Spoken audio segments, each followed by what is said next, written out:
राधे राधे। कुंज बिहारी श्री हरदास, आप सभी ने श्री बांके बिहारी जी महाराज के दर्शन अवश्य ही किए होंगे, उनको निहारा होगा, उनकी छवि का रसपान किया होगा। और जिसने भी श्री बांके बिहारी जी महाराज को एक बार भी देखा है, वो हमेशा हमेशा के लिए श्री बांके बिहारी जी महाराज का हो गया है। और उनके दर्शन हैं ही इतने प्यारे कि उनके बारे में बात भी करो तो हृदय में प्रसन्नता के भाव उमड़ने लगते हैं और एक अलग ही रोमांच भी उत्पन्न हो जाता है। तो आज हम सभी श्री बांके बिहारी जी महाराज के प्राकट्य उत्सव यानी जन्मोत्सव, जिसे हम बिहार पंचमी महोत्सव के नाम से जानते हैं, उसके विषय में बात करेंगे।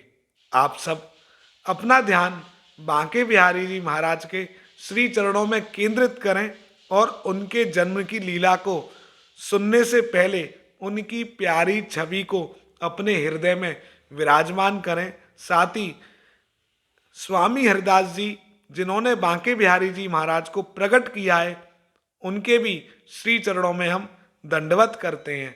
नमः कुंज बिहारिण्यै, नमः कुंज बिहारिणे, स्वामी श्री हरदासाय गुरुनाम गुरुवे नमः।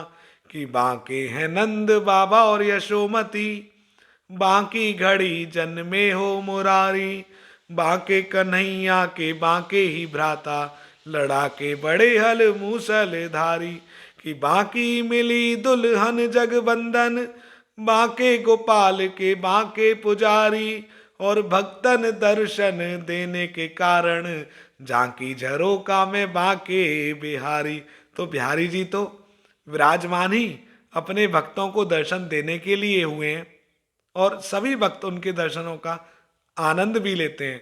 तो सबसे पहले तो मैं आप सभी को बता दूं कि इस वर्ष बांके बिहारी जी का प्राकट्योत्सव यानी बिहार पंचमी कब मनाई जाएगी, और उसके बाद मैं उनकी प्राकट्य लीला भी आप सभी को संक्षेप में सुनाऊंगा और किस प्रकार उनका उत्सव मनाया जाता है यह भी बताऊंगा। तो सबसे पहले मैं आप सभी को बता दूं कि इस वर्ष श्री बांके बिहारी जी महाराज का प्राकट्य उत्सव यानी जन्मोत्सव 17 दिसंबर 2023 रविवार के दिन मनाया जाएगा। सभी भक्त बहुत ही धूमधाम से श्री बांके बिहारी जी महाराज के प्राकट्य उत्सव में सम्मिलित भी होंगे और खूब झूमकर उनके महोत्सव को मनाएंगे। अब हम थोड़ी सी बात करते हैं श्री बांके बिहारी जी महाराज की प्राकट्य लीला के विषय में। तो श्री बांके बिहारी जी महाराज का जो प्राकट्य है वो श्री निधवन राज में हुआ है और स्वामी श्री हरदास जी महाराज ने मार्गशीर्ष मास के शुक्ल पक्ष की पंचमी तिथि, जो कि विट्ठल विपुल जी का जन्मदिन भी है, उस दिन श्री बांके बिहारी जी महाराज को विट्ठल विपुल जी के आग्रह पर प्रकट किया है। स्वामी हरदास जी महाराज तो नित्य प्रतिदिन श्री श्यामा श्याम कुंज बिहारी जी के दर्शनों का आनंद लेते थे, उनसे बातें किया करते थे, उनकी लीलाओं को देखते थे। तो विट्ठल विपुल जी के मन में हमेशा यह बात आती थी कि स्वामी जी किससे बातें करते हैं, किनके दर्शन करते हैं। और जब भी वो उस कुंज में देखने की कोशिश करते थे तो विट्ठल विपुल जी को अंधेरे के अलावा और कुछ नहीं दिखाई देता था, लेकिन वो स्वामी जी से इस रहस्य को पूछने की हिम्मत नहीं कर पाते थे। एक दिन स्वामी जी विट्ठल विपुल जी के जन्मदिन वाले दिन उनसे बोले कि आज तुम्हारा जन्मदिन है, बताओ तुम्हें क्या चाहिए। तो विट्ठल विपुल जी के तो दिल में भी और दिमाग में भी एक ही बात चल रही थी कि उस रहस्य को जानना कि स्वामी जी किससे बातें करते हैं और किनके दर्शनों का आनंद लेते हैं जो मुझे नहीं मिल पा रहा है। तब वो उनसे कहते हैं कि मुझे कुछ नहीं चाहिए, केवल और केवल उस रहस्य को जानना है जिनसे आप बातें करते हो, जिनके आप दर्शन को करते हैं, वो हमें भी आप कराओ। तब स्वामी हरदास जी ने कहा कि वही सौगात आज मैं देना चाहता हूँ। तब पूरा रसिक समाज श्री निधिवन में एकत्र होता है और स्वामी श्री हरिदास जी महाराज तो अपनी साधना में लीन हो जाते हैं। वो ठाकुर जी के पद गाते हैं, माई री सहज जोरी प्रगट भई, जू रंग की गौर श्याम घन दामनी, जैसे प्रथम हूँ होती अब हूँ आगे हूँ रहिए, ना टरिए तैसे।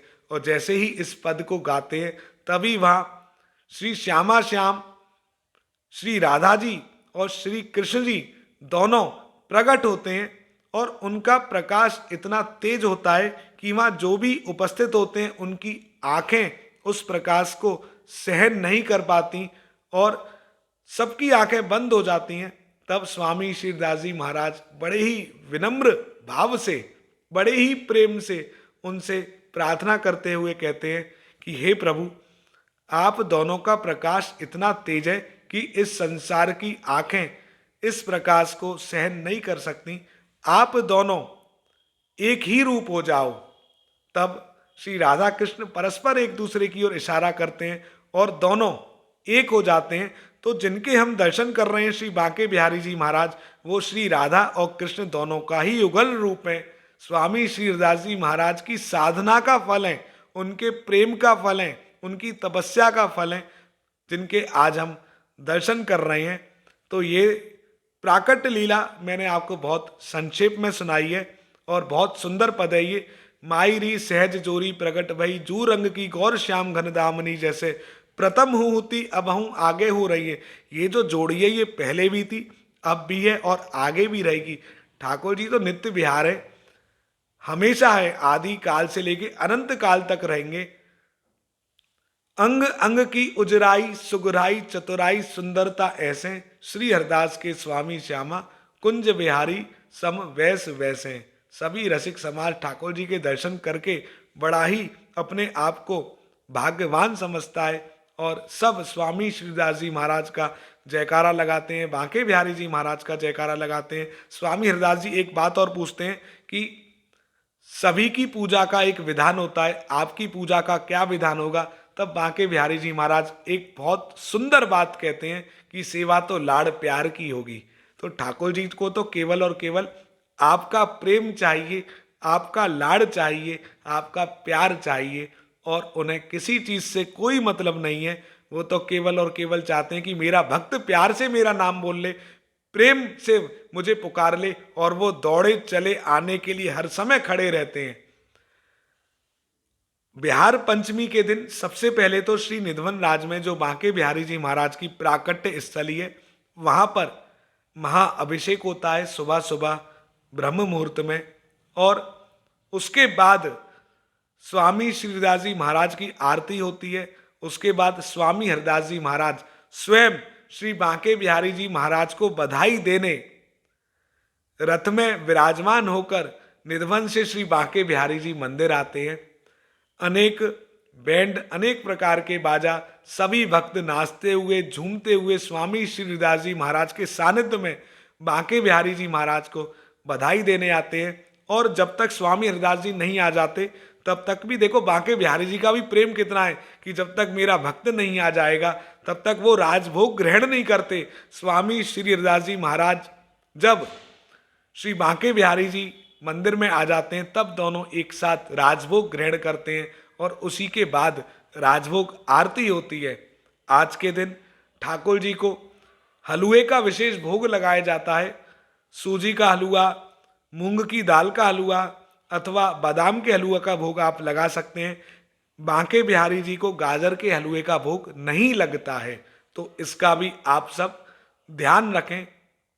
और आप सब भी बड़े ही प्रेम से, यदि वृंदावन भी नहीं आ पा रहे तो अपने घर में ही बांके बिहारी जी के चित्रपट के आगे खूब धूमधाम से उनका उत्सव मनाएं, खूब उनको हलवे का, 56 भोग का, मिल्क केक का भोग लगाएं और खूब सारे उनको भजन सुनाएं, पद सुनाएं।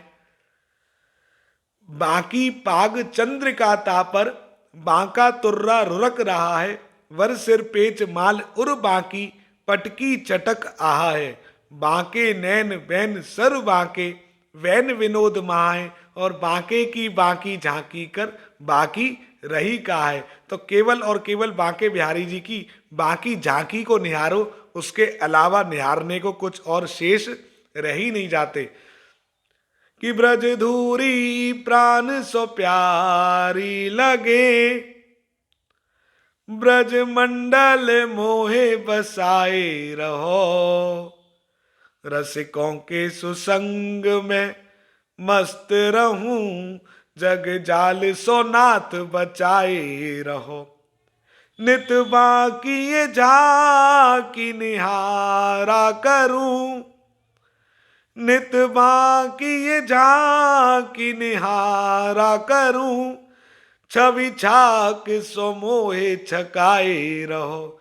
अहो बांके बिहारी यही विनती, मेरे नैन से नैन मिलाए रहो। अहो बांके बिहारी यही विनती, मेरे नैन से नैन मिलाए रहो। तो हम सबका बहुत ही सौभाग्य है जो स्वामी श्री हरिदास जी महाराज की असीम अनुकंपा से आज हमको बांके बिहारी जी महाराज के दर्शनों का सौभाग्य मिल रहा है। और बांके बिहारी जी किसी के द्वारा मूर्ति बनाई हुई नहीं है, यह स्वयं प्रकट है। यदि बनाई गई होती तो शायद इतने सुंदर ना होते, क्योंकि बनाने वाले की भावना के अनुरूप होते। लेकिन स्वामी हरिदास जी महाराज की असीम अनुकंपा से बांके बिहारी जी महाराज तो स्वयं प्रकट हुए, और उनके दर्शन करने का अनुभव भी हमारे हृदय को भाव विभोर कर देता है। आप सब भी उनके उत्सव को खूब धूमधाम से मनाएं और सभी जयकारा लगाएं कि कुंज बिहारी श्री हरदास श्री वृंदावन निधवन वास, लाख बार हरि हरि कहे एक बार हरिदास, अति प्रसन्न श्री लाडली दे वृंदा विपिन को वास। श्री वृंदावन दंपति जो चाहे रसरीत, श्री स्वामी हरिदास के चरणन सौ कर प्रीत। बोलिए श्री बांके बिहारी लाल की जय, स्वामी श्री हरिदास जी महाराज की जय। जय जय श्री राधे। इस वीडियो को आप ज़्यादा से ज़्यादा शेयर करें और कमेंट के माध्यम से अपने भाव जरूर लिखें। जय जय श्री राधे।